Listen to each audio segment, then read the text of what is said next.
Readings by Danielson.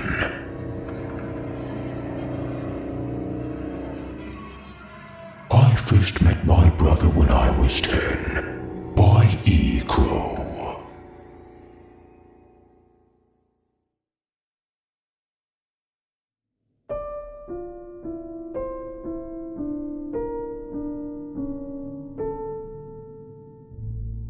It was weird. One day I was an only child. The next, I had an older brother. My parents didn't even warn me. Just one day he arrived and took my room, and I had to sleep in the basement. He arrived in a large, waxed raincoat. I remember the water droplets that hung to its surface as he leaned over me and offered his hand. I ran behind my mother's legs and stayed there. He smiled back. My mother apologized for me, and that was that. It was obvious after a few days that he was their favorite. I had a lot of issues, and I knew I was a disappointment to them. I visited a therapist twice a week, though I didn't talk much. I never did. I think that was my main problem. I was fine. My parents thought otherwise. One day, my new brother came downstairs and handed me a used painting set and canvases. I ignored him, upset that he usurped me. He didn't say anything, instead set up the easel and began to paint. He was incredible. I watched in awe as within minutes he had painted things I couldn't imagine were possible from a paintbrush. He finished with painting a door. It looked familiar, but I wasn't sure. He sat down the paints and walked back upstairs. I stared at it for weeks. Then, one day, I decided to try for myself. At first, I was terrible, but as the months rolled on, I got better and better. I still didn't have the confidence to speak to my brother, but every now and then he'd make his way into the basement and look at what I'd painted. He'd stare at them with nostalgia in his eyes. He would cry.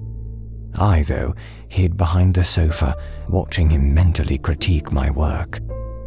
"Keep it up," he said in a hushed tone.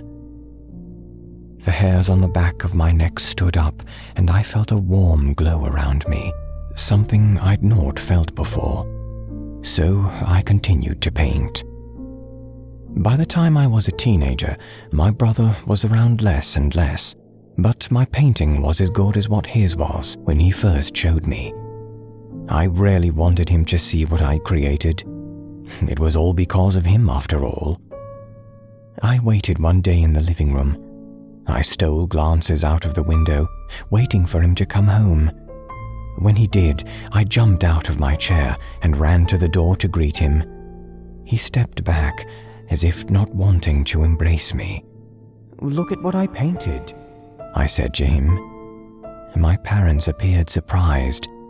Even though I was 16, I rarely spoke. I ran to the basement door. "I think you should follow him," my mother said to my brother. I waited for what seemed like hours until my brother walked downstairs.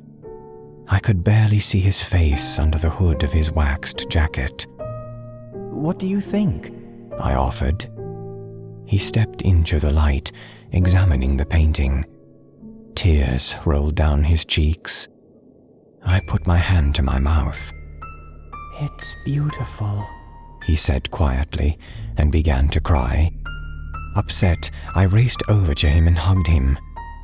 "Thank you for teaching me," I said. I then felt his body sway. I tried to hold on to him, but my grasp wasn't strong enough. He collapsed, hitting his head on the side of my desk and onto the floor. The following months were the worst of my life. My brother was dead. With my mental history, I was sent to a psychiatric hospital. They said I had an episode and tried to kill my brother. I didn't.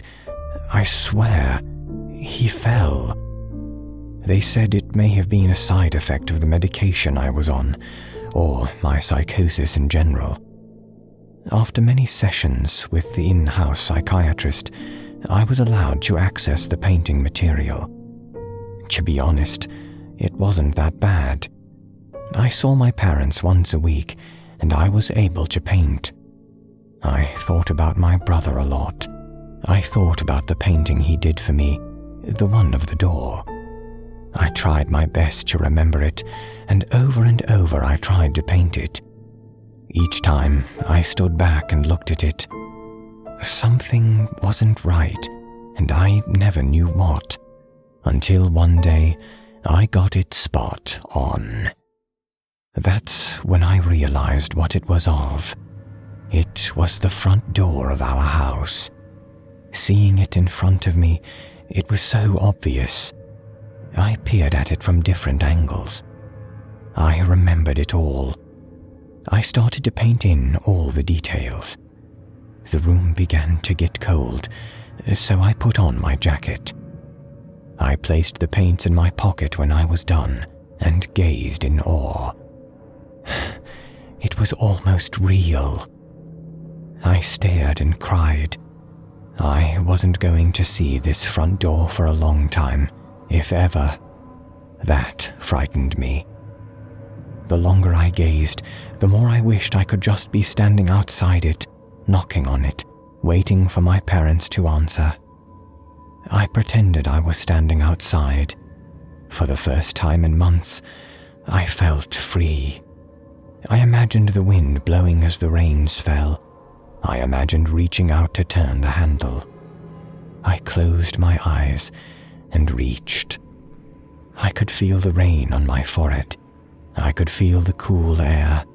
I could hear the water slap against my jacket. I opened my eyes. I was there, outside my parents' house. I panicked briefly before, almost on autopilot, walking towards the door. I knocked. I felt I must be dreaming. Then the door opened. My mother stood there. "Can I help you?" she asked. "Mum, it's your son."